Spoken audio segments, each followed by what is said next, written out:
ও মামা, আজকে কি চানটা না করলে হয় না? তা কি করে হয়? স্নান না করলে তোর পেটের মধ্যে আগুনটা নিভবে কি করে? আগুন? কোথায় আগুন? ওই তো দেখ না, তুই ফু কর, দেখবি মুখ দিয়ে ধোঁয়া বেরোচ্ছে। সত্যি সত্যি? হ্যাঁ তো, যা আয়নায় গিয়ে দেখ।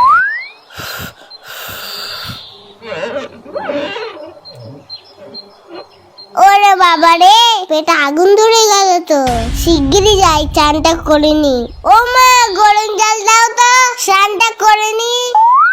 এই মুখটা ঢালবো না, না পরেরটাই ঢালবো কোনি। ঠান্ডা ঠান্ডা কুল কুল, চান করতে আসাটাই ভুল। এই তো পেয়েছি, আগে তোদের চান করাই, না হলে তোদের পেটে আগুন লেগে যাবে, তখন বুঝবি ঠেলা। এই জায়গাটা একটু জল দিই তো।